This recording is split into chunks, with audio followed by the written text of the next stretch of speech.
Autobots, transform!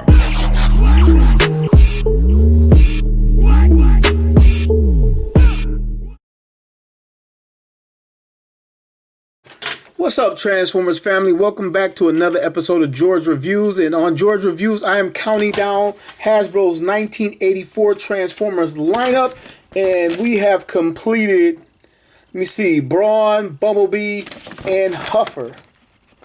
Which brings us to number 4 in our countdown, Cliffjumper. So, just like all the other mini-bots in this countdown, Cliffjumper gets his origins in the Takara Micro Change toy line, where he was based on a penny racer toy, and he was just supposed to be a transforming penny racer. He wasn't meant to be a gigantic fighting battling robot from Cybertron. He wasn't even meant to be a real car, simply just a child's toy that transformed in that toy line. And they probably didn't even use the term transformer. And the car that he was based on, and his penny racer and everything was based on, is a Porsche 924. And he looks nothing like that because he's in what they call a deform mode. And the deform mode basically means he was not meant to look like a real car. He was meant to depict the toy. And this is why we get this funny look. But fast forward, Hasbro brought the licensing from those guys, brought it across the water to America, and released Cliffjumper. In America, he was released in this red and also this yellow. You can find him in stores in 1984 and 85 in both of these colors. And this causes a lot of confusion because people thought he was Cliffjumper and Cliffjumper was Bumblebee. As a matter of fact, in my last review, I reviewed Red Bumblebee, and people thought that this was Cliffjumper. And another problem with that is Hasbro is very cheap. So after the G1 toy line, Hasbro took, where's Bumblebee? This is Yellow Bumblebee. They took Yellow Bumblebee, and for years and decades, they simply repainted Bumblebee red and called it Cliffjumper. Sometimes changing the head, sometimes not changing the head.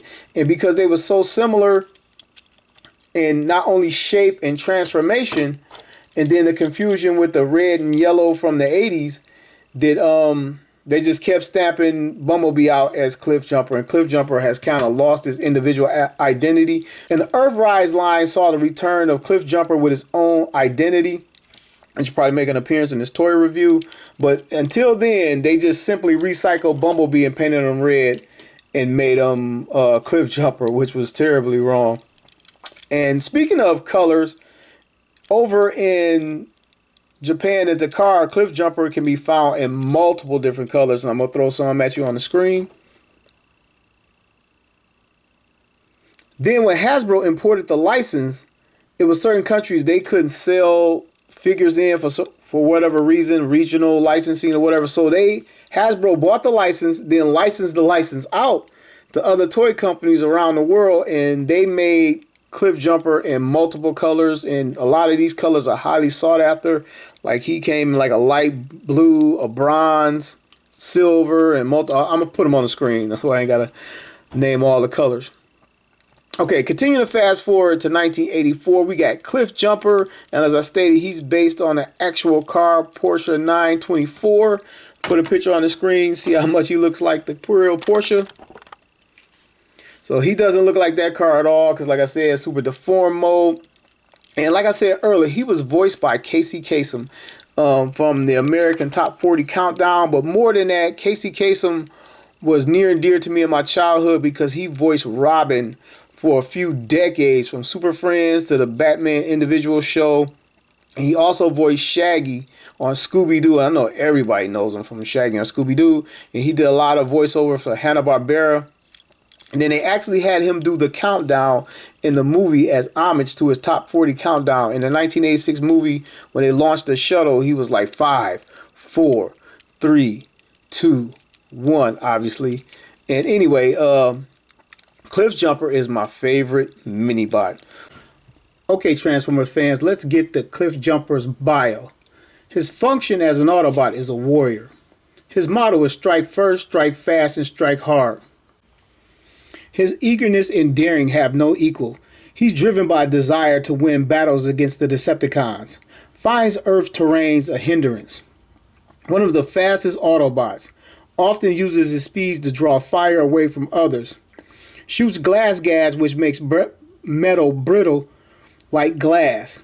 His recklessness often leads to actual blowouts in situations too dangerous for him to handle. Now that last line is real interesting. It says his recklessness leads to actual blowouts. And that's because his original name was meant to be Blowout. So if you didn't know, I just dropped some knowledge on you and now you know. On to his tech spec. His strength is a 4. Intelligence is a 4. Speed is a 7. Endurance is a 4. His rank is a 5. His courage is a 10. His firepower is a 7. And his skill is a 6. So pretty cool numbers for my boy Cliffjumper. And also thing to note, he was released in a Listen and Fun cassette tape pack where he was packaged with a cassette audio tape. Here's a pic. Back to Cliffjumper, and I told you he was based on a penny racer. When you had a penny racer, you would put a penny in the back. I don't have a penny, and pull this car back, and it would take off and do stunts and spin around and all that. And this is also the pre-rub version. He has an Autobot symbol on the roof instead of a rub sign. After 1984 and on into 85, they put the rub sign on the roof, which kind of ruined it for a lot of figures because the Autobot faction symbol is much better. Now, some figure had room for both, but not these mini-bots, so you kind of got stuck with just that blank spot. Anyway, Cliffjumper is made out of a red plastic with black plastic windshields. He has some chrome on his rim, surrounded by rubber tires. On the rubber tires, it says Dunlap on both of them. And on the back hatch, he has chrome where his head is tucked away in there. Spoiler alert. Underneath the car, he has some die-cast metal, and this little circle is meant to represent a spare tire. And he has some date and production stamping, some copyright stamping. It says Takara Ltd. 1974 to 1983 Japan at the top. Someone was playing with this toy version of this toy in 1974. 10 years before we got it. Wow. Then right here it has Hasbro stamping 1980 to 1984. Which is that's awful weird. You know that Hasbro was producing this in 1980 to 1984. That is awful weird. Awful weird. And a lot of these you don't even see Hasbro underneath. It'll just simply say Takara. So anyway, to get this figure transformed, all you do is slide out the feet. Rotate the feet. Now he's pretty much in a standing position. Slot out his arms and lift up his head, and you can articulate his arms to the positions that you desire.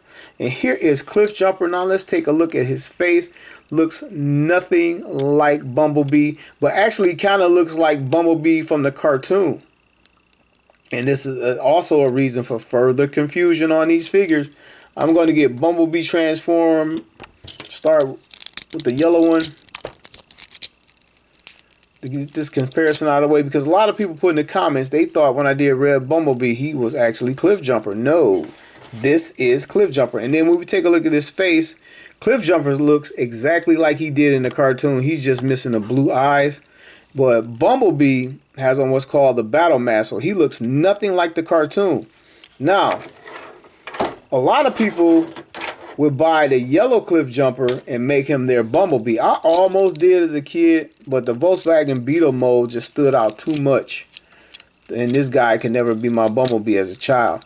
So I'm going to transform him real quick, and you can look at both of these guys' faces, and you can see where everybody just really wanted this guy to be Bumblebee, but he's not. It's Cliffjumper. So back to Cliffjumper. In this mode, there's not much articulation. He can look down into his chest because of the transformation. His arm will 360s. Mine are very stiff, and that is it. Coming to his feet, he can get some moonwalk going on. He can like start to do the moonwalk or something, the backslide. And that's about it for Cliffjumper, but he was a very cool looking bot. I love the red. The only thing that really sucks in this mode is that he's literally holding his tire. It's a shame it couldn't fold up or fold under, but Like when he punches you, like the tires getting there first.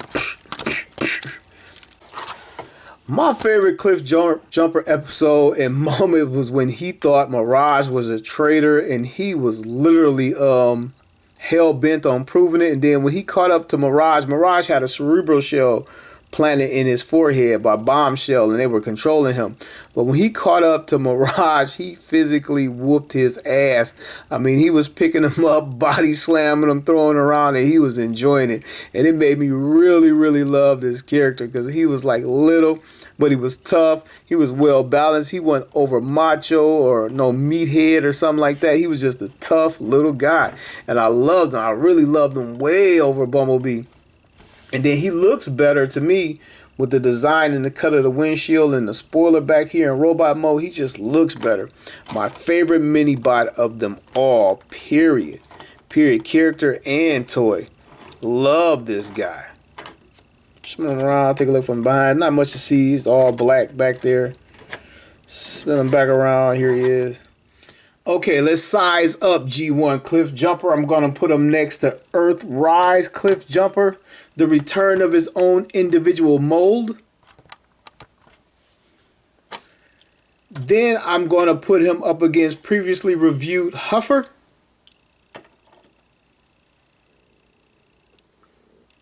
And of course, I'm going to put him next to the Autobot Commander Optimus Prime.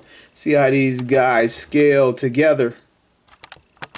And here he is with Voltron Red Lion because I used the yellow lion with Bumblebee, so I used the red. No? Okay.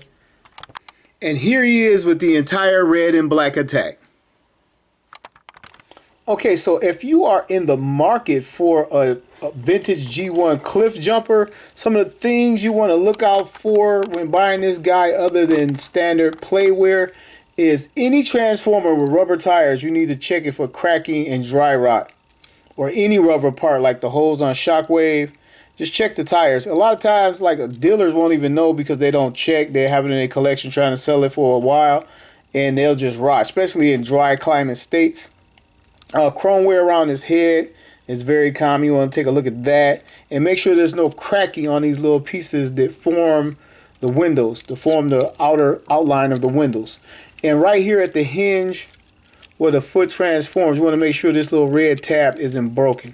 And that's pretty much all you got to look for in this thing. And another thing you got to look out for is KOs. If you ever come across this guy in the package for around 25 bucks, it's a KO. If you're buying it from a dealer in China on eBay, it is a KO. And he's sort of rare, or one of the more rare ones, because he doesn't have like multiple reissues in the United States or even in Japan. Takara from the Takara line. He was reissued once in the United States that I know of as a keychain. And I once had it, and I got it at Media Play years ago. That's how long it's been. Media Play been out of business for a minute. And here's a picture of the keychain version. But the only reissue I know for this guy to have in his red form, G1 form, is that keychain. So that makes this guy a little bit more rare, a little bit more tougher to come across than the other Minibots. Okay, well, I think I'll edit that part out. So, thank you for watching George Reviews, the reviews where every toy has a story. Cliffjumper, what are you doing? I've got Megatron dead center in my viewfinder.